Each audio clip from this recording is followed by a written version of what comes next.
Nem seríamos, irmãos, se eu, como pastor, não pedisse vidas a Deus, e eu estou pedindo. Mas se prepare, igreja, vocês me conhecem.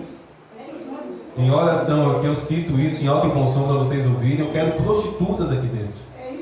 Eu quero drogados aqui dentro. Eu quero bandidos aqui dentro. Para ouvir a palavra de Deus e se converterem. Já disse para o irmão aqui da igreja, não convida crente para a igreja não. Não convida quem é da outra igreja não. Convida quem não é cristão. Convida quem está desviado. Convida quem está afastado. Igreja é para salvar, não é para tirar de outra igreja. Igreja é para libertar, não é para tirar do pastoreio de outro pastor. Então eu estou orando.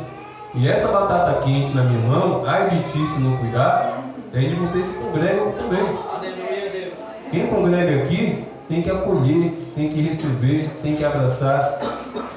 Porque as prostitutas irão entrar aqui dentro com roupa curta. Vocês vão apontar o dedo para elas? Vocês vão julgá-las? Os drogados vão entrar aqui fedendo a crack, a maconha. Ele vai sentar aqui e você vai sentar do outro lado para não sentir o cheiro. Os bandidos vão entrar aqui. Ui, aquele cara é bandido. Fiquei sabendo que ele vai na igreja hoje, que Deus me livre de lá. Não pode ser assim. Por isso temos que tomar cuidado de fato. Porque quando Deus manda, nós temos que abraçar. Nós temos que acolher. Amém? Que Deus abençoe a irmã Jaciara, que ela continue com essa graça, que ela continue na unção e no poder do Espírito Santo. Eu conheço um pouco da tua história, minha filha, e eu sei que se ela está cantando aqui hoje, é porque Deus sustenta. Bom seria você voltar aqui, eu não sei se você já está preparada para testemunhar, não sei se o Espírito Santo já te moldou e já te forjou para testemunhar, mas pode ter certeza que vai edificar muitas pessoas o seu testemunho. Pode ter certeza. Não sei se você já tem essa autorização de Deus, essa permissão de Deus, mas o seu testemunho é muito edificante, porque outra no seu lugar nunca mais entraria na igreja. Outra no seu lugar não permaneceria, sabe, na comunhão, na congregação. Mas você permaneceu. Uma coroa de glória e trabalho, pode ter certeza. Amém, meus irmãos? Vamos meditar na palavra de Deus. E Deus vai continuar falando, Deus vai continuar operando.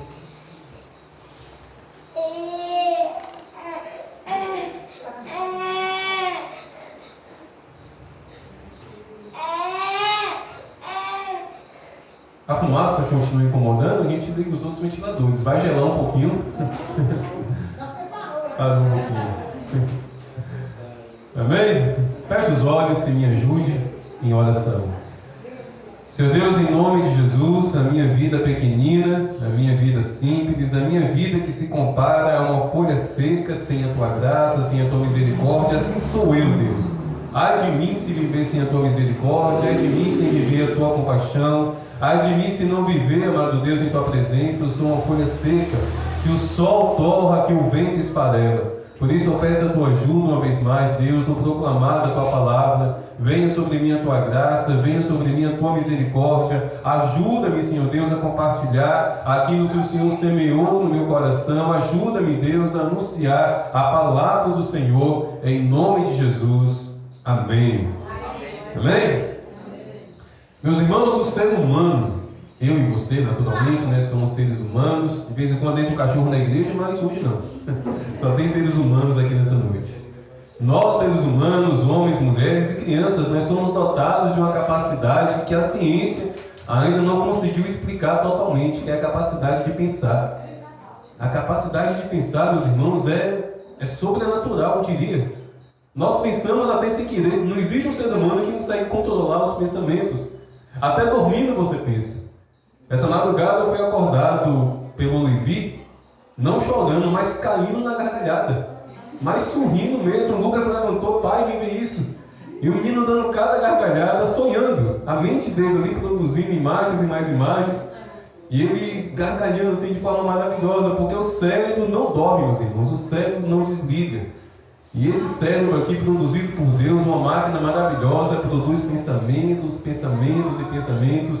O pouco que a ciência já conseguiu decifrar, né, do cérebro, dos neurônios e dessa função de pensar, a ciência chegou à conclusão que cada ser humano pensa, em média, 7.000 imagens, 7.000 pensamentos, na verdade. 7.000 pensamentos é formado na mente de um ser humano.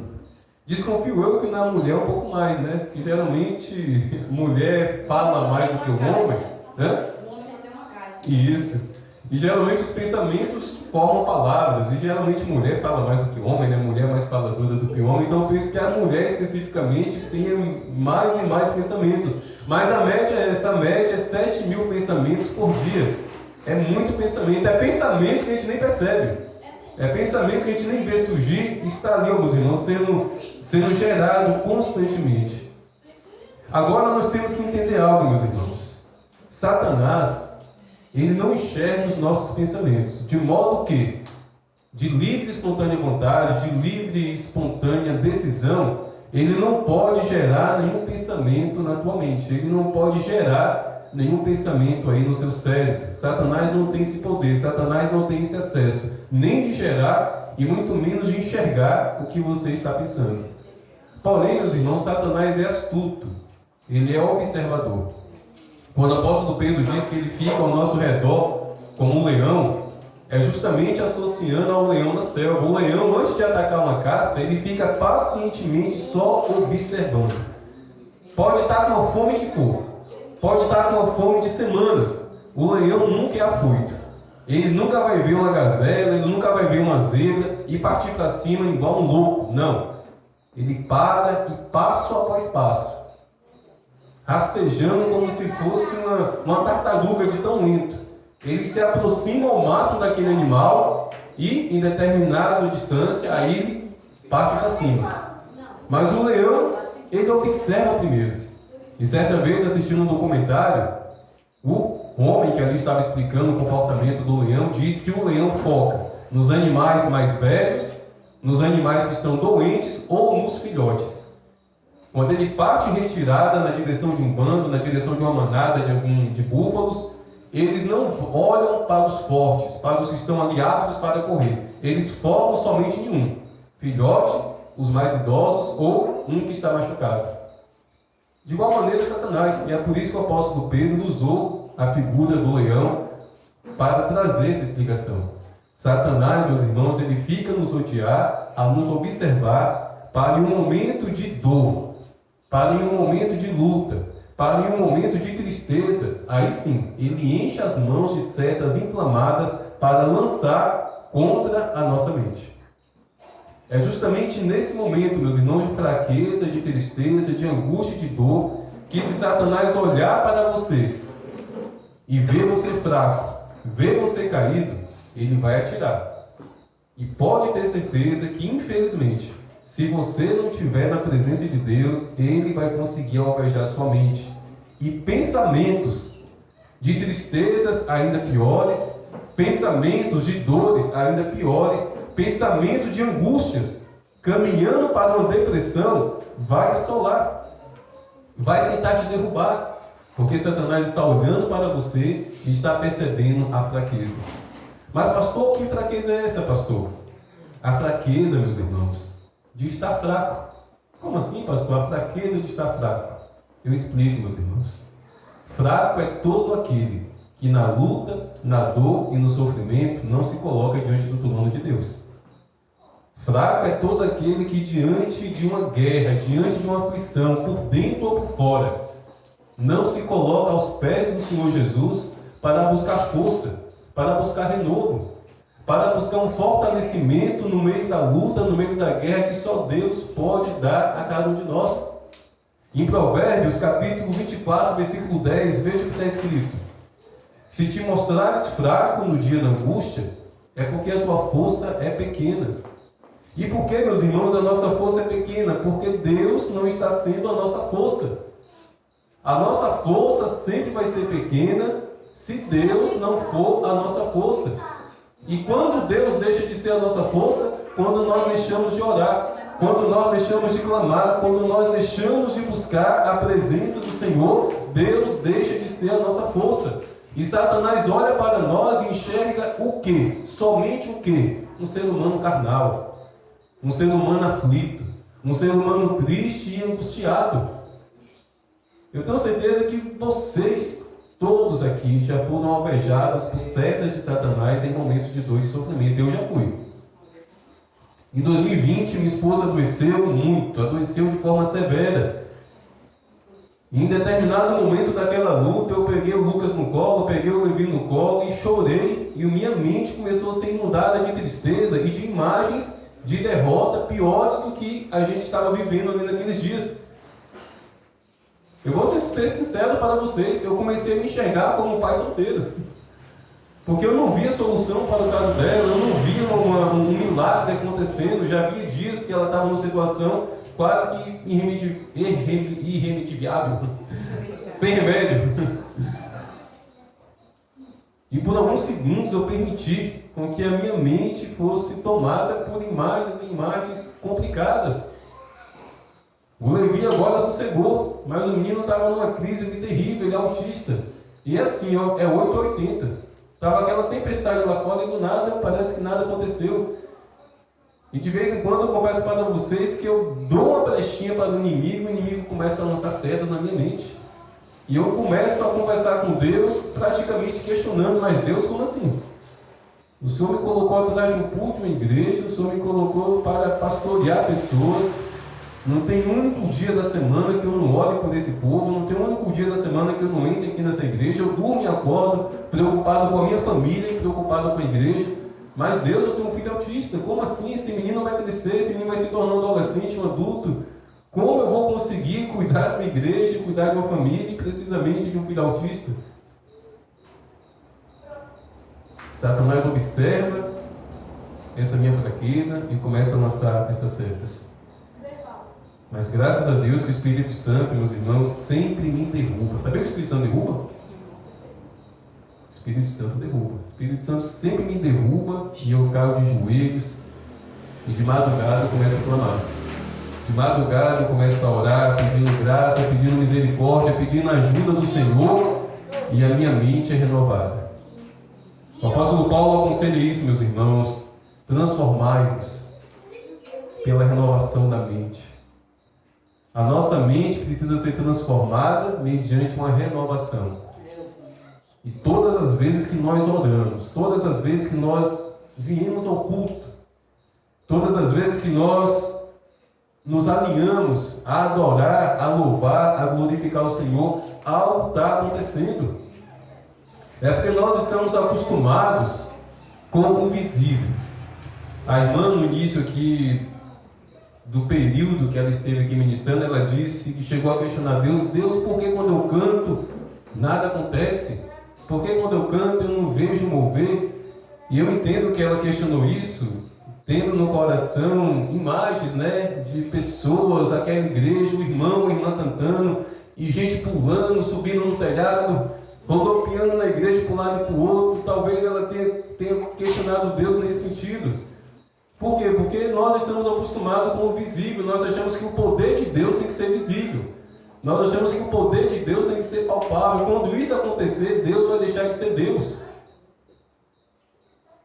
99% do trabalhar de Deus, meus irmãos, é no silêncio. Aleluia, Deus. Tem bênção que você recebe hoje que só vai se manifestar daqui a 15 dias, né, Leia? Você creu? Você acreditou na palavra? Eu ouvi algo aqui, que daqui a 15 dias algo vai ser manifesto.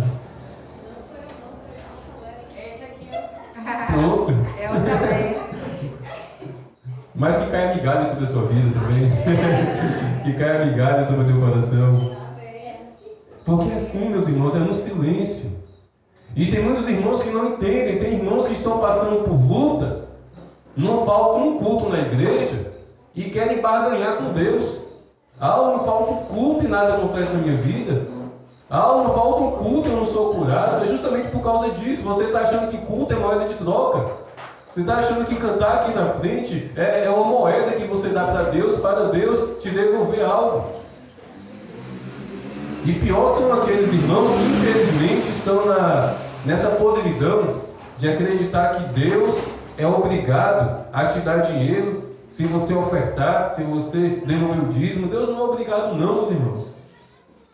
Deus nos abençoa financeiramente, sabe como? Deuteronômio capítulo 28. Se atentamente vocês ouvirem a minha voz e obedecerem. Deuteronômio 28 não fala de dinheiro. Procura dinheiro lá, você não vai ver.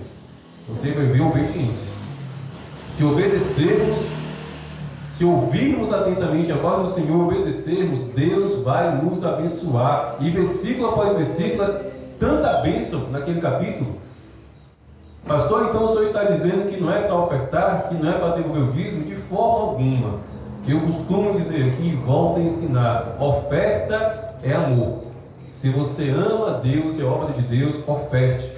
Dízimo é mandamento. Se é mandamento, obedeça. Simples assim, mas pelo amor de Deus, não coloque dinheiro no gasofilácio, acreditando que só porque você está colocando aquele dinheiro, Deus é obrigado a te dar mais dinheiro. Você está barganhando com Deus.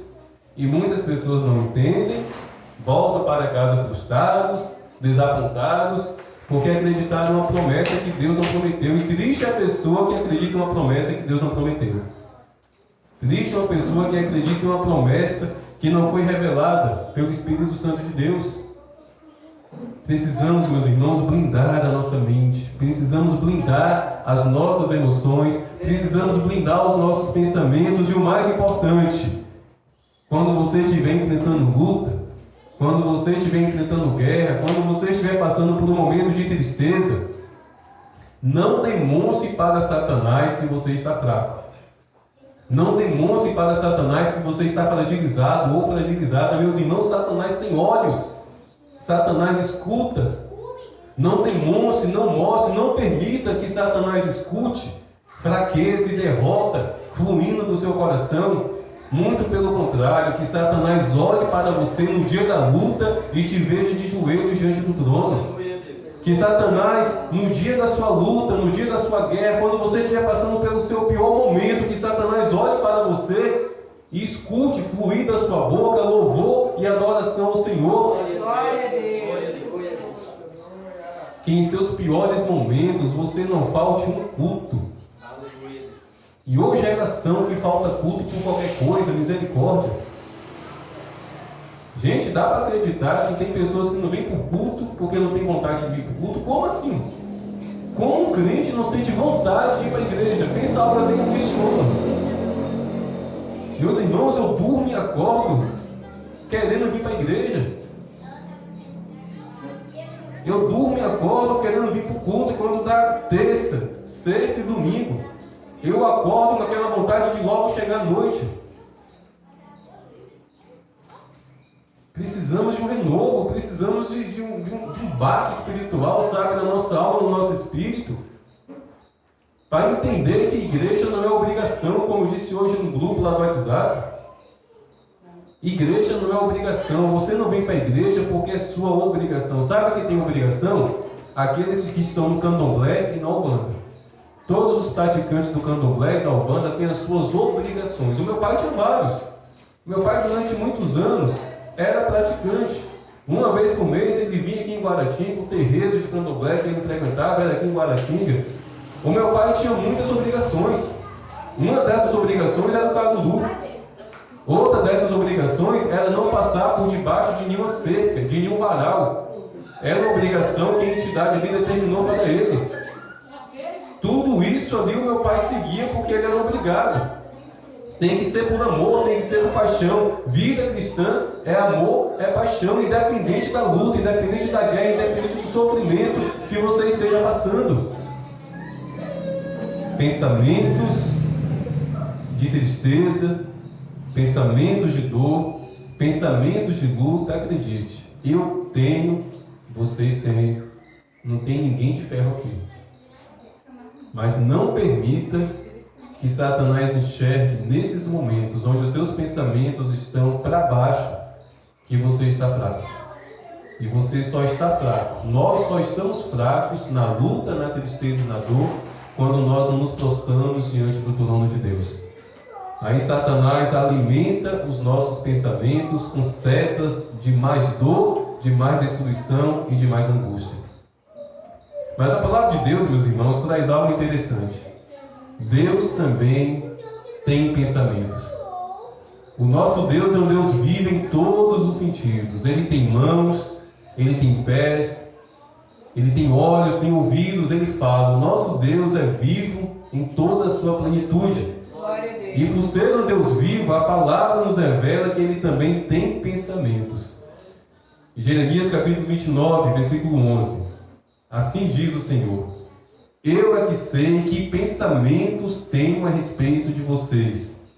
São pensamentos de paz e não de mal, para dar-lhes um futuro e uma esperança.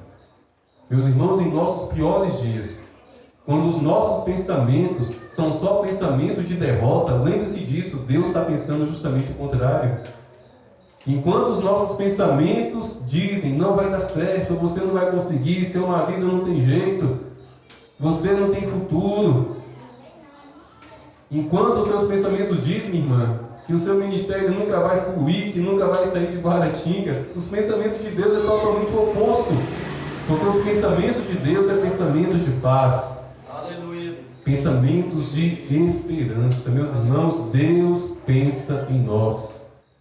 Deus pensa em cada um de nós. E o pensamento de Deus não é infrutífero. Tudo que Deus pensa ao meu respeito e ao teu respeito se materializa, meus irmãos. Tudo que Deus pensa ao meu respeito, a seu respeito, toma forma. Tudo que Deus pensa a respeito de nós, em algum momento vai se materializar.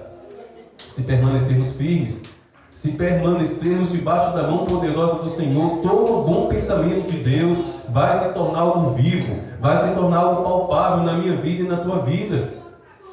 Os pensamentos de Deus são bênçãos que já estão separadas para mim e para você. Sabendo disso, tem motivos para permitir com que o nosso cérebro, a nossa mente, seja um balde de vômito para Satanás vomitar derrota, humilhação, depressão, angústia. Sabendo que tem um Deus todo-poderoso, misericórdia. Deus criou o universo, mas Ele pensa em você. Deus criou tudo que está ao alcance dos nossos olhos e o que nós não conseguimos enxergar, Deus criou. E esse Deus todo-poderoso, Ele pensa em você. Por que permitir com que Satanás transforme os nossos pensamentos em doença, em angústia, em baixa estima? Não, o meu Deus pensa em mim. E os pensamentos dele são de paz e são para me dar uma esperança. E eu preciso abrir a minha boca para louvar e glorificar ao Senhor, porque enquanto eu faço isso, eu estou me colocando debaixo desses pensamentos de Deus. E Jeremias continua, no versículo 12 em diante, Deus continua dizendo através do profeta Jeremias: então vocês me invocarão, se aproximarão de mim em oração e eu os ouvirei. Aqui está uma chave muito importante. Deus tem pensamentos de paz e de esperança para cada um de nós, maravilha. Mas enquanto nós não nos aproximarmos de Deus em oração, enquanto nós não nos aproximarmos do Senhor, mesmo em nossos piores momentos, enquanto nós não nos colocarmos diante de Deus, esses pensamentos, meus irmãos, não irão nos alcançar. E no versículo 13: então vocês me invocarão, se aproximarão de mim em oração e eu os ouvirei. Versículo 12 e 13: vocês me buscarão e me acharão quando me buscarem de todo o coração. E aqui está a resposta do porquê muitos de nós não temos recebido bênçãos de Deus. Porque o nosso coração está desse jeito, ó. Esse copo está cheio de água? Não está. Assim tem estado o nosso coração muitas e muitas vezes a respeito do nosso relacionamento com Deus. Esse copo está meio cheio. Para a minha sede, para a minha garganta que está um pouco ardendo aqui por conta da fumaça, vai servir. Para Deus um coração meio cheio não serve. Para Deus um coração meio cheio não serve de forma alguma. Não é porque Ele é exigente, é porque o coração que está batendo aí no teu peito pertence a Ele, somente a Ele, e Ele não divide a glória dele com ninguém. Aleluia. quer que os pensamentos de Deus, de paz e de esperança se materializem na sua vida, eu quero. Eu preciso buscar o Senhor de todo o coração. E buscar a Deus de todo o coração, meus irmãos, é orar no meio da luta, no meio da guerra. É adorar, mesmo derramando lágrimas de tristeza. É vir para a igreja, mesmo sentindo dor. É buscar o Senhor. Mesmo quando Satanás está lançando setas contra a sua mente, contra a sua alma, é você permanecer buscando o Senhor. Isso é buscar Deus de todo o coração. Façamos isso, meus irmãos. Quer que o Espírito Santo tome autoridade sobre os seus pensamentos? Nós não podemos ter essa autoridade. Nenhum humano aqui tem essa capacidade de ter autoridade sobre os seus pensamentos. Mas o Espírito Santo tem esse poder e essa autoridade. E se o buscarmos, se decidirmos viver um relacionamento com Deus de todo o nosso coração, acredite, o Espírito Santo vai tomar autoridade sobre os nossos pensamentos. E quando vier tristeza, o Espírito Santo vai fazer você lembrar que Deus é sua alegria. Quando vier o medo, o Espírito Santo vai te lembrar da palavra de Deus. Seja forte e corajoso, seja forte e corajosa.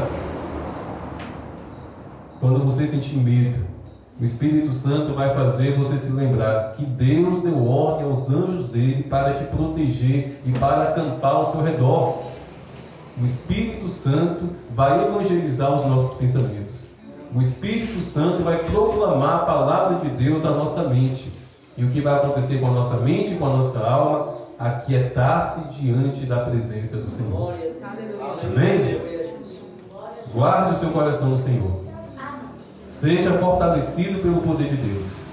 E no dia da luta, no dia da guerra, no dia da tribulação, que Satanás olhe para você, que Satanás olhe para mim e nos veja fortalecidos, de joelhos aos pés do nosso Deus. Amém? Vamos em pé, essa é a palavra aos nossos corações.